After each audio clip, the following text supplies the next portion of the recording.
Dear Seeker, I'm grateful that you've chosen to spend this time in reflection and learning. In a world that often moves too fast, pausing to inquire into wisdom itself is already a meaningful step on the path.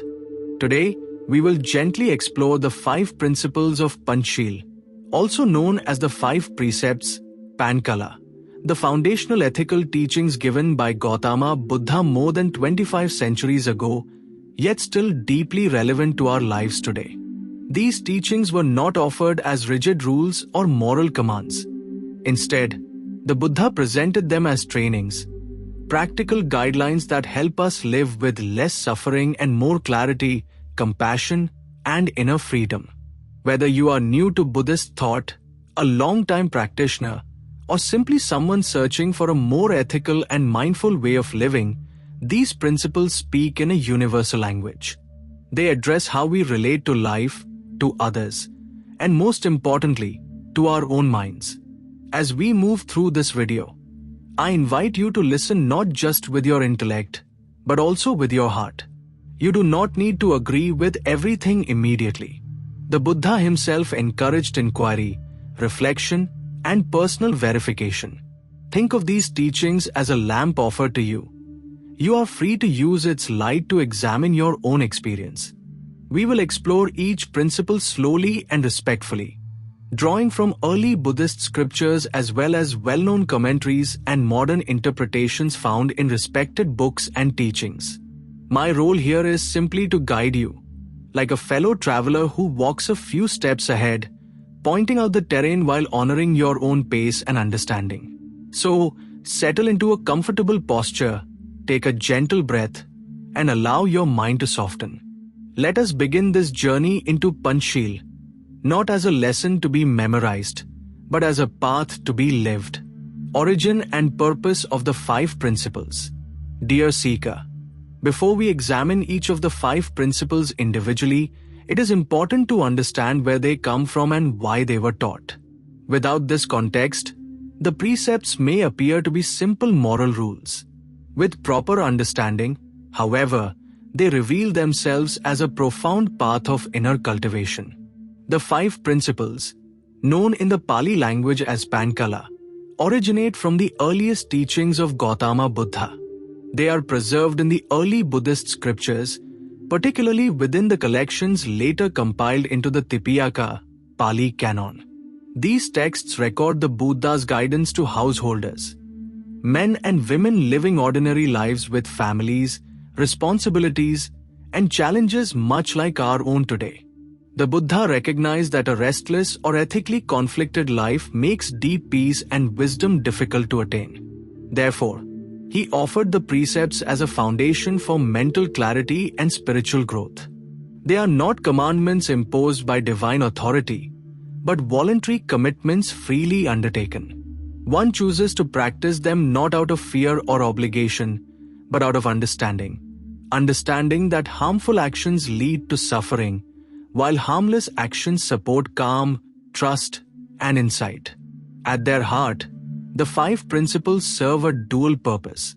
Outwardly, they protect society by fostering non-violence, honesty, responsibility, and respect. Inwardly, they guard the mind. When one lives ethically, remorse diminishes, the conscience becomes light, and meditation naturally deepens. This connection between moral conduct, sla, mental discipline, samdhi, and wisdom, pan, is repeatedly emphasized in the Buddha's teachings. As we begin this exploration, gently reflect on this question. What happens in your own mind when your actions are aligned with kindness and integrity? Hold this reflection softly as we proceed, allowing the teachings to unfold naturally within your experience. The first precept, to abstain from taking life. We now arrive at the first and most fundamental of the 5 principles, the commitment to abstain from taking life. In the original teachings, this precept is expressed as a training in non-harming and compassion toward all living beings. It forms the ethical heart of the Buddha's path. When Gautama Buddha spoke of this precept, he was not referring only to the physical act of killing. he was pointing to something deeper, the intention behind our actions. In Buddhism, intention, cetana, is central. An action rooted in hatred, cruelty, or indifference plants seeds of suffering, both in the world and in the mind of the one who acts. At a practical level, this precept encourages us to refrain from killing humans, animals, and even the smallest forms of life whenever possible. Yet as practitioners mature, the meaning expands. We begin to notice subtle forms of harm, harsh words, explosive anger, emotional neglect, or even the way we silently dehumanize others in our thoughts. These, too, are forms of violence that disturb inner peace. The first precept is therefore not about fear or rigid moral purity. It is about cultivating reverence for life. When compassion becomes our default response, the mind softens. Fear decreases. Relationships heal. This is why the Buddha repeatedly emphasized loving kindness, met as a companion practice to ethical restraint. A clear and accessible explanation of this principle can be found in what the Buddha taught, where ethical conduct is shown as a support for wisdom rather than an obstacle to freedom. As you reflect on this precept, do so gently. Ask yourself, without judgment, where in my life can I respond with more care for living beings, starting with myself? Even a small shift toward kindness is already a step on the path. The second precept, to abstain from taking what is not given. Dear seeker, having reflected on reverence for life, we now turn to the second precept, the commitment to abstain from taking what is not freely given. At first glance, this principle may seem straightforward. Do not steal. Yet, as with all of the Buddha's teachings, its depth unfolds as we look more closely at the mind behind the action. In the teachings of Gautama Buddha, this precept is closely connected to the cultivation of contentment and honesty. It reminds us that suffering often arises not because we lack something, but because desire insists that we must have more.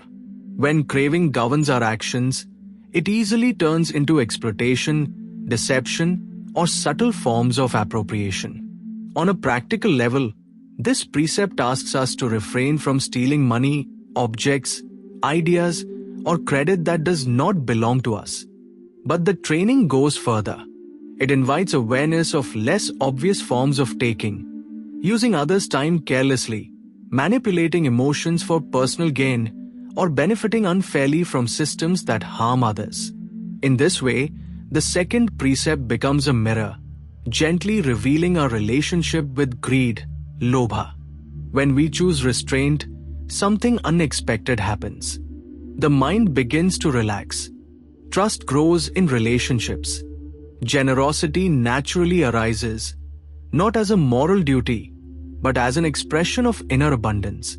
The Buddha often paired this precept with the practice of giving, dana, teaching that generosity purifies intention and weakens attachment.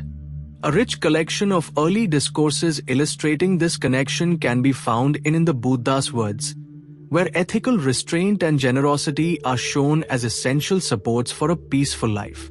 As you contemplate this precept, ask quietly, what do I truly need right now? Allow the answer to emerge without urgency. In learning to take only what is given, we discover the deep freedom of enough. The third precept, to abstain from sexual misconduct. Dear seeker, we now approach the third precept, which concerns sexual conduct. Among all the precepts, this one is often the most sensitive, as it touches deeply on intimacy, desire, and human connection. For this very reason, the Buddha presented it not with judgment, but with clarity and care. In the teachings of Gautama Buddha, sexual misconduct is understood as sexual behavior that causes harm to oneself or to others. The emphasis is not on suppression of desire, nor on moral condemnation, but on responsibility, mindfulness, and respect. At its heart, this precept protects trust, consent, and emotional well-being. For lay practitioners, this traditionally meant avoiding adultery, coercion, and exploitation. In a broader and more contemporary sense, it invites us to examine how desire operates within us. Are our actions guided by care and honesty, or by craving, secrecy, and self-centeredness?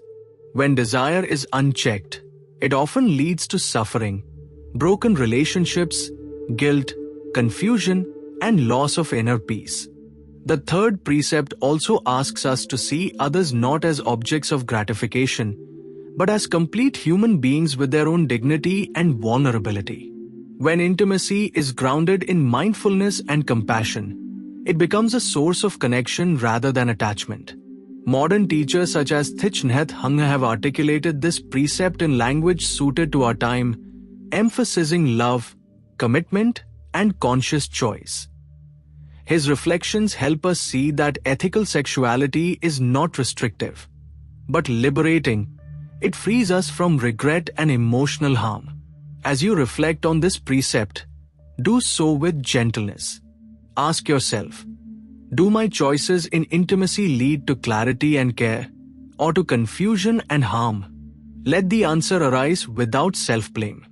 Awareness itself is already the beginning of transformation. The fourth precept, to abstain from false speech. We now turn to the fourth precept, the training in mindful and truthful speech. Among the Buddha's ethical teachings, this precept holds a special place, for speech is the bridge between our inner world and the world around us. Through words, we can heal, or we can wound. In the teachings of Gautama Buddha, false speech is not limited to outright lies. It includes all forms of communication that distort truth and generate harm. Exaggeration, manipulation, gossip, slander, and speech motivated by ill will or self-interest. Because intention shapes karmic results, the Buddha urged great care with words. The fourth precept trains us to cultivate right speech, which traditionally rests on four pillars: speaking truthfully, speaking harmoniously, speaking gently, and speaking meaningfully. This does not mean we must speak constantly or share every truth we know. Silence, when rooted in wisdom, is often the most compassionate response. The impact of speech on the mind is immediate. When we lie or speak harshly, the heart tightens and inner conflict arises. When our speech aligns with honesty and kindness, the mind becomes light and unburdened. Trust grows naturally in others and in ourselves. This is why ethical speech is seen as a direct support for meditation and insight. Many verses in the Dhammapada highlight the power of words, reminding us that careless speech can cause deep suffering, while wise speech brings peace. As you reflect on this precept, pause gently before your next conversation and ask, is what I am about to say true? Is it necessary? Is it kind? You need not be perfect. Each moment of mindful speech is already a step toward clarity, harmony, and freedom. The fifth precept, to abstain from intoxicants. We now arrive at the fifth precept, the commitment to abstain from intoxicants that lead to heedlessness and cloud the mind. This precept serves as a guardian for all the others, for when clarity is lost, ethical intention is easily forgotten. In the teachings of Gautama Buddha, the concern is not limited to substances alone, but to any influence that weakens mindfulness, judgment, and self-awareness. Traditionally, this referred to alcohol and drugs that lead to carelessness. Yet the spirit of the teaching invites us to look more deeply and honestly at our own lives. When the mind is intoxicated, it becomes reactive and easily driven by impulse. Words become careless, actions become harmful, and regret follows. The Buddha emphasized that wisdom arises from sustained awareness, and anything that consistently obstructs that awareness becomes an obstacle on the path. This precept is therefore not about moral restriction, but about protecting the conditions for awakening. For some, it may mean complete abstinence from intoxicating substances. For others, it begins with mindful inquiry. What habits dull my clarity? What do I use to escape discomfort rather than understand it? These intoxicants may include compulsive media consumption, overwork, or patterns of avoidance that scatter the mind. Teachers and scholars such as Bhikkhu Bodhi emphasize that ethical restraint supports mental steadiness, which in turn makes insight possible. When mindfulness is preserved, the mind becomes a trustworthy guide rather than a restless force. As you contemplate this precept, do so without harshness. Ask gently, what supports my clarity and what weakens it? Each choice toward awareness, however small, strengthens the path toward peace and understanding. Dear seeker, as we come to the close of this reflection on the 5 principles of Panchsheel, I invite you to pause for a moment, not to analyze, but simply to feel. You have just touched teachings that have guided countless individuals toward a life of greater peace, responsibility, and inner freedom. If even one principle resonated with you, that is already enough. The path does not ask for haste, it asks only for sincerity. The Buddha never taught these precepts as a measure of worth or purity. As shared in the teachings of Gautama Buddha, they are meant to be lived gently, with awareness and compassion for our own imperfections. Progress on this path is not linear. Some days we see clearly, other days we forget.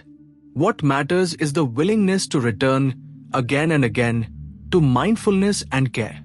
If you wish to continue this journey, you may find inspiration in the timeless verses of the Dhammapada, the early discourses preserved in the Tipiyaka, Pali Canon, or the clear explanations offered in What the Buddha Taught. These texts are not meant merely to be read, but to be reflected upon and lived. Before we part, I invite you into a brief moment of stillness. Sit comfortably. Allow your breath to settle. Silently offer this intention. May my actions be guided by kindness. May my words be guided by truth. May my mind be guided by clarity. There is no need to force anything. Just allow the aspiration to rest within you. If this teaching has supported you, feel free to return, reflect again, or share it with someone who may be walking a similar path. Until we meet again, may your steps be gentle, your heart be steady, and your journey be filled with understanding and peace.